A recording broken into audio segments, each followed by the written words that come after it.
The world was a bit of a different place in the summer of 1947.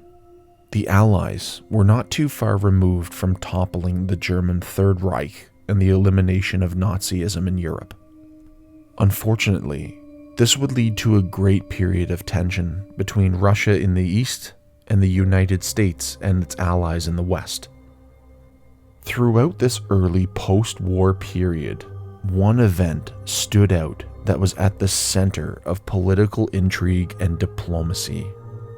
An event that involved a crash of, in the US Air Force's words, a weather balloon, but was more widely believed to have been something that was not from Earth.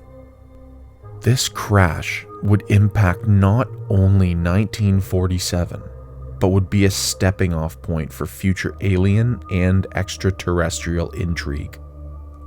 These events and their legacy will be revealed in this week's episode. Stay with us.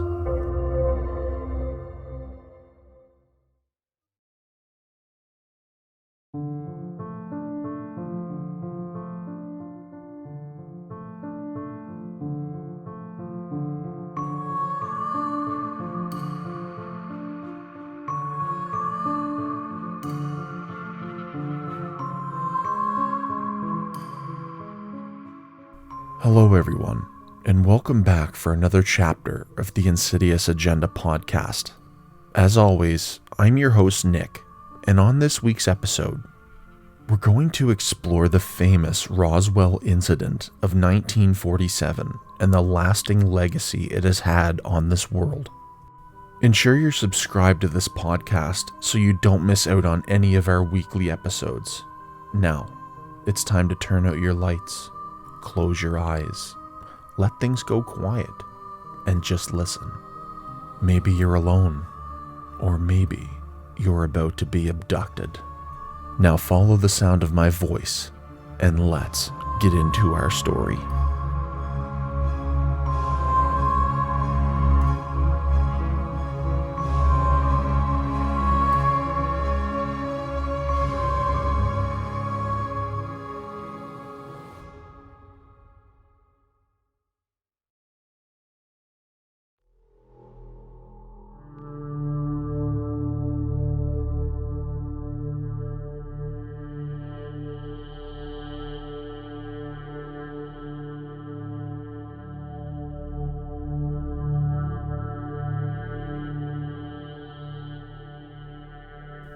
In the early summer of 1947, there was much public interest in the area of flying discs that had been spotted along the eastern seaboard of the United States. In early July, reports had been coming in from places like Washington and New York. The tinderbox of the newfound interest was kicked off with the release of the report from civilian pilot Kenneth Arnold, having claimed to have witnessed a flying saucer. Arnold would describe these 9 objects flying around at speeds of over 1,200 miles an hour in the vicinity of Mount Rainier in Washington. He knew that no aircraft currently in service could reach those speeds. The US Air Force would also come forward and confirm that no experimental planes nor guided missiles would match the description that Arnold gave. There was so much public intrigue and speculation on this that following the incident we're about to talk about, President Eisenhower was forced to make a public statement to say that the flying saucer phenomena was not hostile, and that the saucers were not coming to invade Earth from outer space. Our story begins with a rancher in Lincoln County, New Mexico by the name of William Brazel, who went by the name of Mac. Mac lived on an isolated ranch outside the town of Corona. Mac's ranch had no phone and no radio, so he was certainly unaware of any of the flying saucer media attention. He drove into Corona on the evening of the 5th of July. It wasn't until his travel into town that he would learn about the Arnold story and connect the dots. 3 weeks earlier, Mac had found debris on his land from some kind of crash. He noted that it contained traces of rubber strips, tinfoil, and thin wooden beams. Not thinking much of it at the time, he had gathered it up and stowed it away under a pile of brush. This wreckage on Mac's ranch was located approximately 75 minutes north of the town of Roswell. Putting Corona in the rear-view mirror, Mac decided he would return home and gather up the debris he had stored previously. He had recovered some of the debris on the 6th of July and brought it into the sheriff's office in Roswell the following day. Here, Mac would meet with the sheriff George Wilcox. Sheriff Wilcox, not knowing what to do with the wreckage any more than Mac, made a call to the Roswell Army Airfield, where the case was assigned to Major Jesse Marcel. Marcel, along with Counterintelligence Corps Officer Sheridan Cavett, would meet with Mac, and the two traveled back to the ranch where they would recover more of the debris. Some of this, Marcel would pack into his car and take back to Roswell Airfield with him. On Tuesday morning, the 8th, Major Marcel brought the recovered debris to his commanding officer, Colonel William Blanchard. Through Colonel Blanchard, General Roger Ramey would be informed of the findings. Orders were given for the material to be sent to the Fort Worth Army Airfield.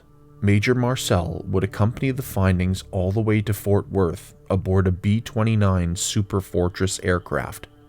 The following morning, Walter Haut, the public information officer at the Roswell Army Airfield, would release a statement to the press that would throw gasoline on the fire at the center of the flying saucer phenomena.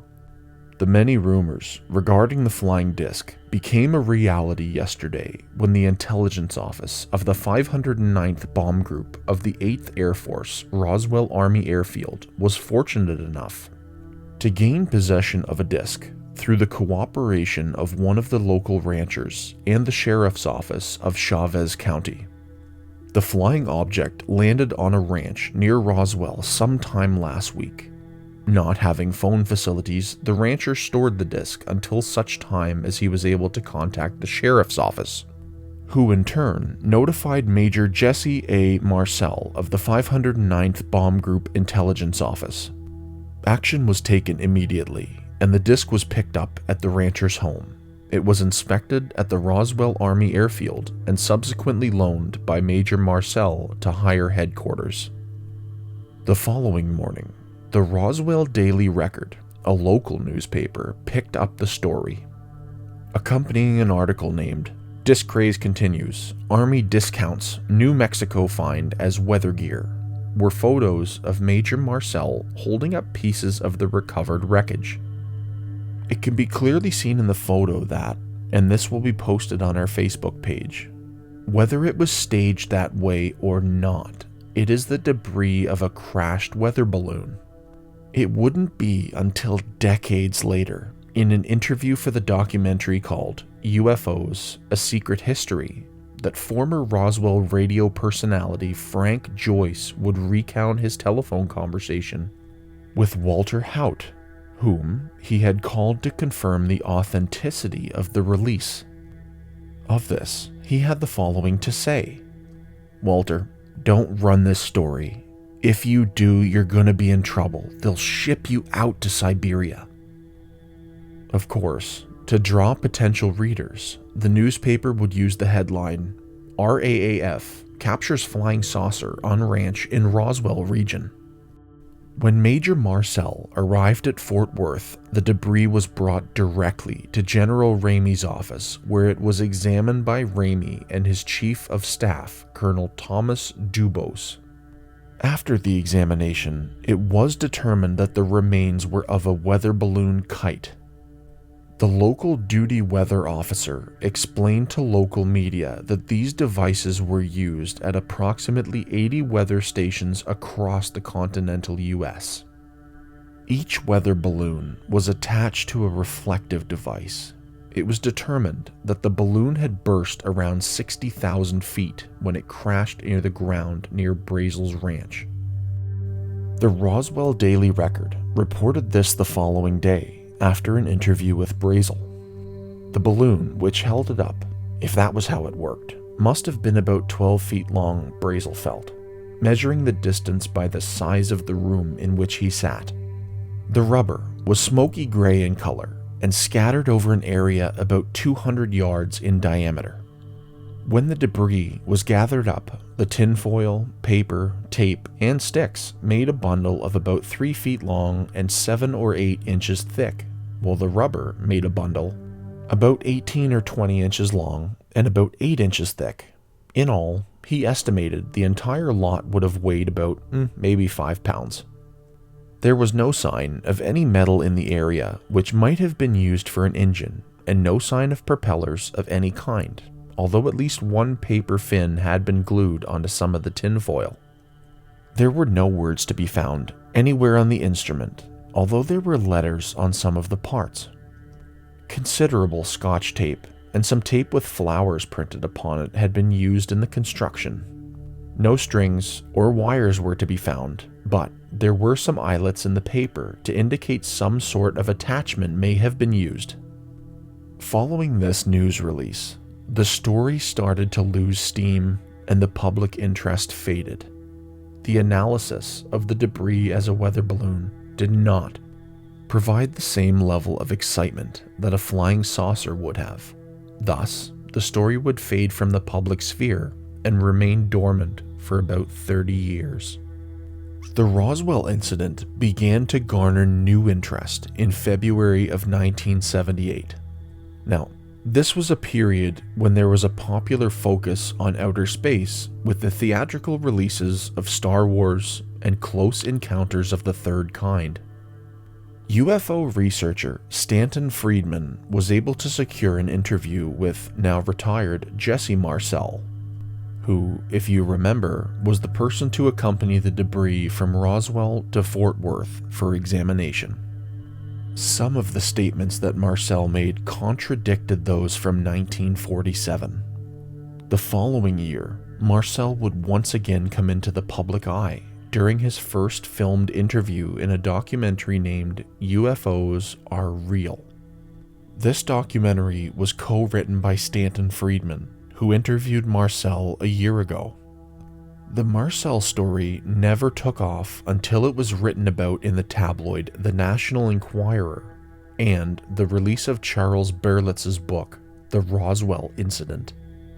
Marcel's next appearance was on the 20th of September 1980 when he appeared on an episode of In Search Of, where he would speak again about the Roswell Incident, saying the following: "They wanted some comments from me, but I wasn't at liberty to do that, so all I could do is keep my mouth shut.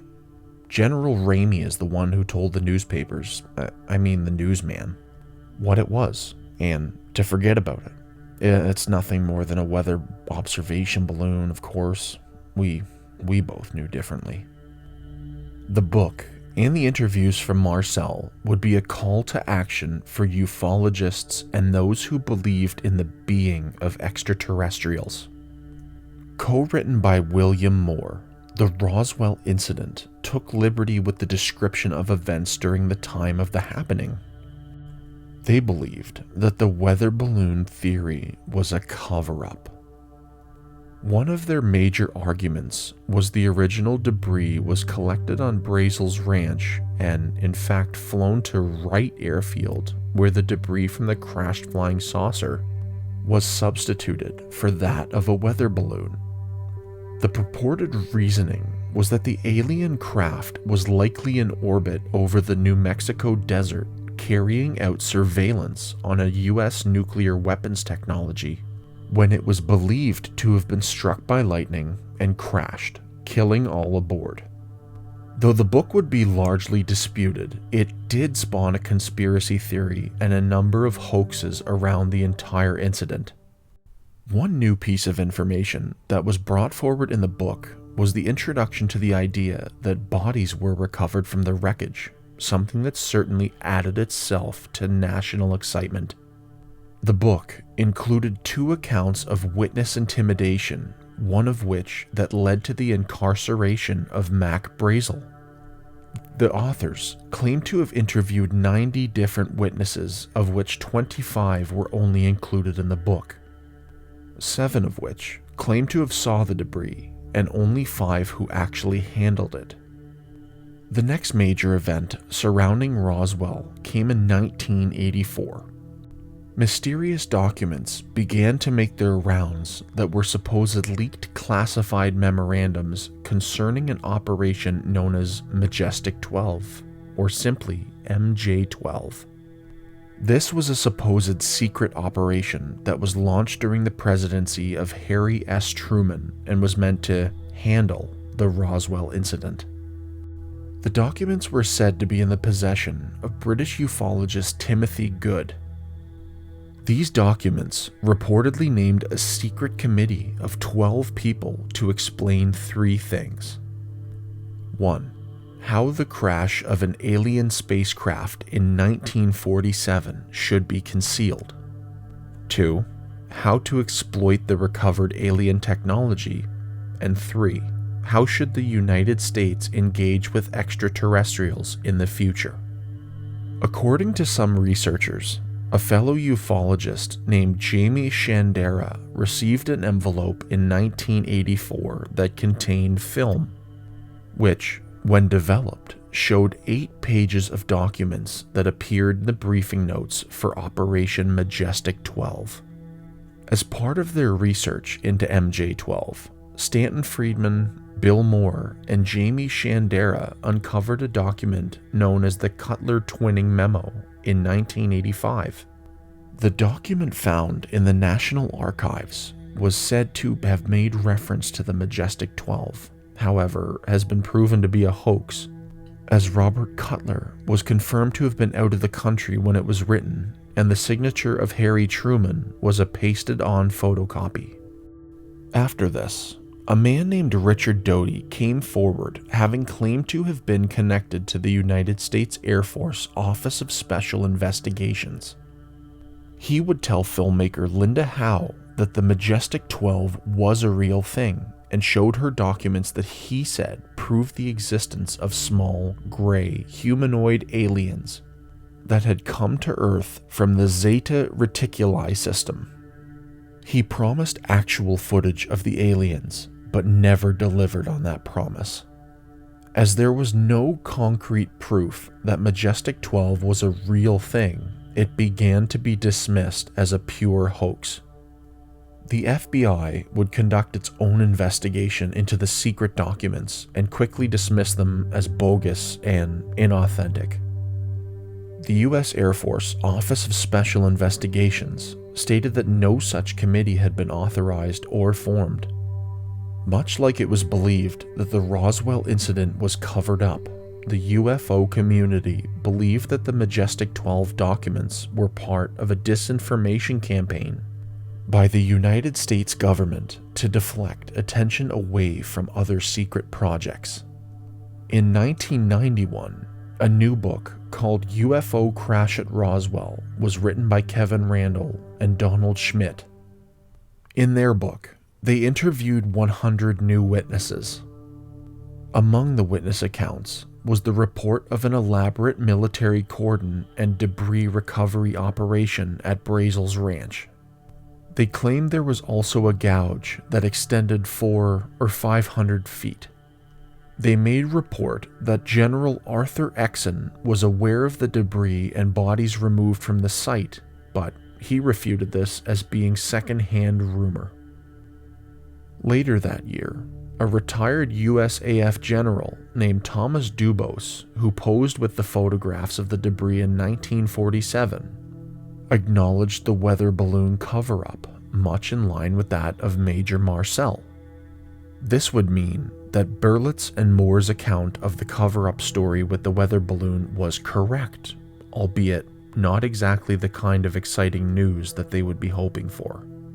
The US Air Force would admit that the debris was actually from a US spy balloon as part of an operation named Project Mogul.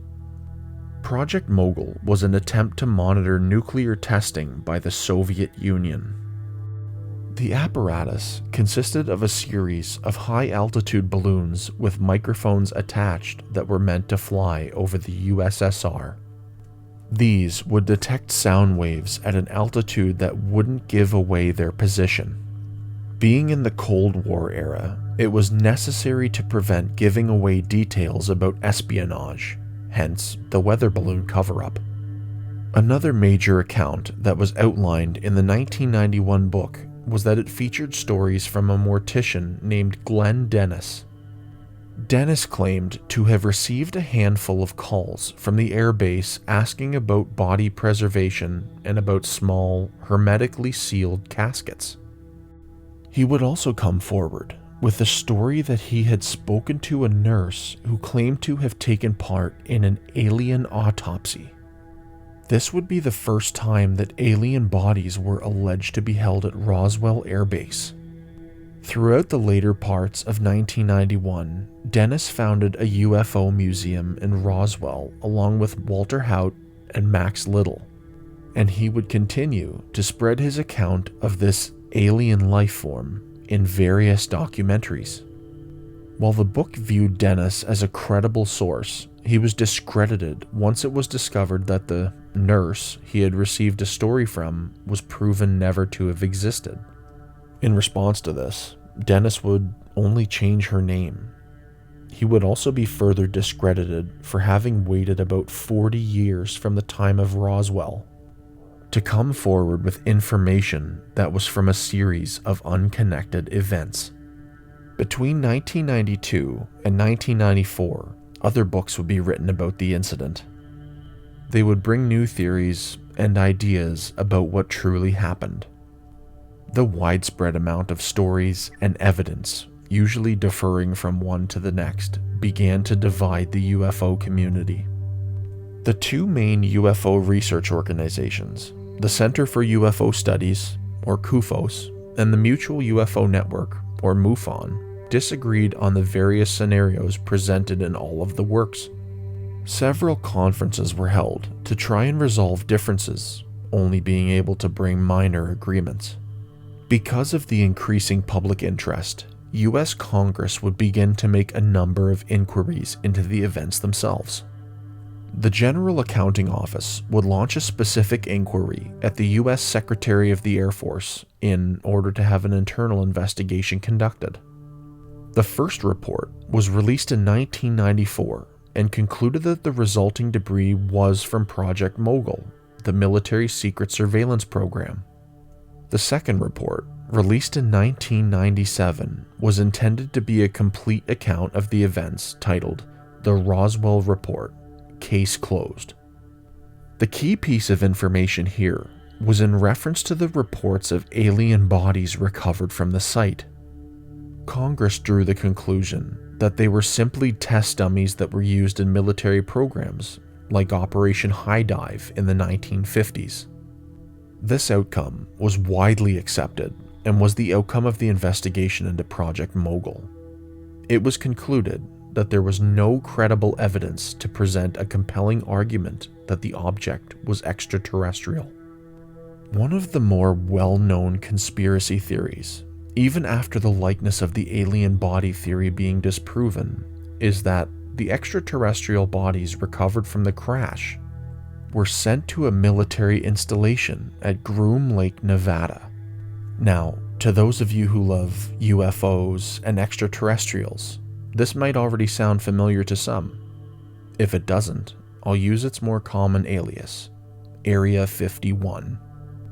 The site is a detachment of Edwards Air Force Base and no details of its day-to-day operations or projects are announced to the public. For the most part, the facility's public objective is that it's an open training range that is used to support the development and testing of experimental aircraft and weapons systems. Because of its top-secret nature, Area 51 is normally found at the center of many conspiracy theories and UFO folklore. Even the Central Intelligence Agency didn't publicly acknowledge its existence until 2013. Many different projects, such as the Lockheed U-2 reconnaissance aircraft, were tested at this facility. The research and development of the U-2 aircraft was the key reason for the military installation at Groom Lake to be stood up. The site on which it currently stands was once the site of an aerial gunnery range in World War II for the Army Air Corps pilots. In order to draw in people to work on the project, it was given the nickname Paradise Ranch. When the U-2 aircraft began flying tests in July of 1955, the reports of unidentified aircraft started to roll in. Largely, these reports would start to come in from commercial airline pilots who had never witnessed aircraft reaching the heights that the U-2 could. At the time, the average altitude hovered around 10 to 20,000 feet. Some military aircraft had the ability to reach 40,000 feet, but the U-2 held the unique ability to reach 60,000. With the testing of the aircraft going on at the facility, public affairs teams were unable to let the public know about any of the details about the testing. Thus, the usual explanations of natural happenings or weather research became the go-to explanation for anything aerial that could not be explained. This observance of unidentified craft would continue through to at least the late 1980s, when a man named Bob Lazar would come forward about information about aliens at Area 51. In May of 1989, Bob sat down for an interview with George Knapp, an investigative reporter for the TV station KLAS in Las Vegas. Using the moniker of Dennis, Bob claimed to have worked at Area 51 in a place named Sector 4. Bob stated that Sector 4 was located near Papoose Lake, an area just south of the main Area 51 facility at Groom Lake. His claim was that Sector 4 consisted of aircraft hangars that were concealed and built into the side of a mountain. Bob's main role was to reverse engineer alien technology and other parts of 9 flying saucers. One of the flying saucers, nicknamed the Sport Model, was created out of a substance that appeared similar to liquid titanium. In a follow-on interview, appearing with his own name this time, he claimed to have been employed as a contractor with Edgerton, Germeshausen, and Greer, or EG&G for short, and employed by the US Navy. After their own confirmation was done, EG&G stated that it had no record of Bob ever been employed with them. He was also confirmed not to have been employed at any subsidiary of Nellis Air Force Base. In his findings working with the flying saucers, Bob stated that the propulsion of the vehicle he was reverse engineering was powered by an antimatter reactor, and it was fueled by a chemical element with atomic number 115, known then as ununpentium. This element wouldn't be able to be artificially recreated until 2003, when it was given the official name Moscovium. The propulsion system worked by generating gravity in a wave that allowed the saucer to fly and was able to largely remain hidden from view by bending light around its hull. As for the craft itself, it was topped by a sphere-shaped object that emitted some manner of force field and was able to repel human flesh. The body of the vehicle was split into 2 main levels. The reactor was found at the center of the upper level and surrounded by 3 gravity amplifiers. These would connect to gravity emitters on the lowest level, which would create gravity waves and cause a distortion field. With respect to the aliens themselves, Bob claims to have worked with a species known as the gray aliens. He said that the gray aliens, or more simply, the Greys, had been involved with human history for the past 10,000 years. They originated from a planet in the star system known as Zeta Reticuli, which, if you remember from earlier in the episode, was the supposed alien system surrounding Majestic 12. To this day, no extrasolar planets have been located in the Zeta Reticuli system, making Bob's contact with the Greys unlikely. Bob claimed that while working in Sector 4, he witnessed two men in lab coats talking with something small with long arms. He didn't think he saw an alien, per se, but rather a doll or a figure used to articulate the size of the aliens. Through all of his interviews, claims, and stories, Bob has never been able to produce any evidence of alien life or technology. The alien species that Bob claimed to have seen appear frequently in popular culture and are standard pictures of what an alien really is. The first picture of a gray alien goes all the way back to 1891 to a novel named Maida, A Tale of the Future. In this book, the narrator encountered small, gray-skinned aliens with large balloon-shaped heads. H.G. Wells, the famed author of such science fiction works as The War of the Worlds, wrote about similar beings on more than one occasion, even creating a successor species to humans known as the Eloi. Another instance that should sound familiar to listeners of this podcast is the 1917 encounters by Aleister Crowley, who met with an entity known as Lom. Now, if you have seen the picture of Lom that we posted, he bears the image of a modern gray alien. There are many other figures in the occult and UFO communities that have also described their interactions with the being known as Lom.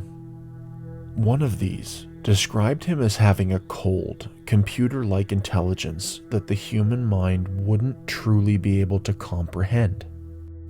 The idea of what a gray alien truly looked like, as we know them, comes from the 1933 novel named Den Okanda Faran, or The Unknown Danger, written by Gustav Sandgren. In his novel, Sandgren describes the aliens as wearing clothing made of soft fabric. They are short, with big bald heads and large, dark, gleaming eyes.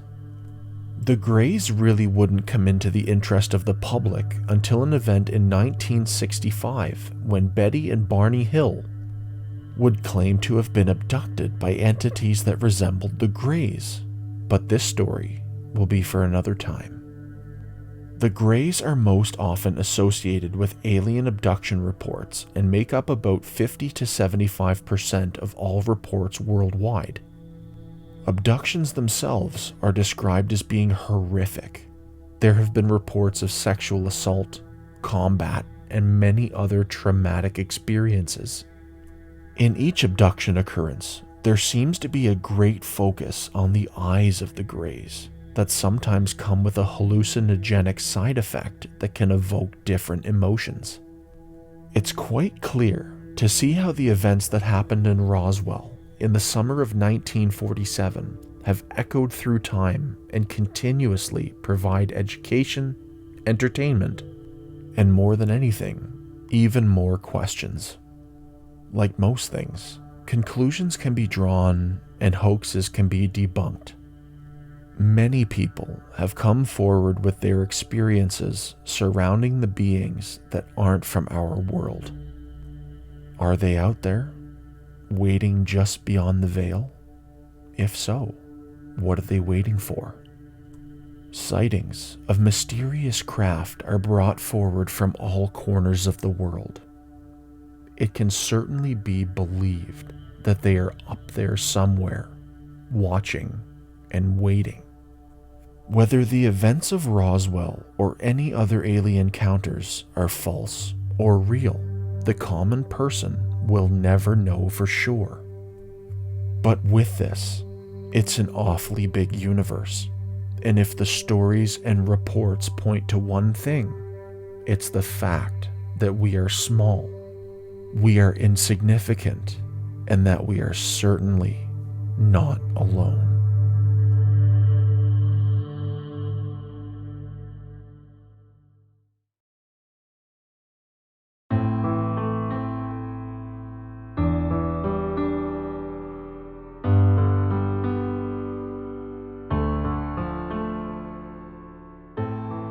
If you're hearing this message, that means you made it to the end of this week's story covering the Roswell Incident and how it has echoed through the decades.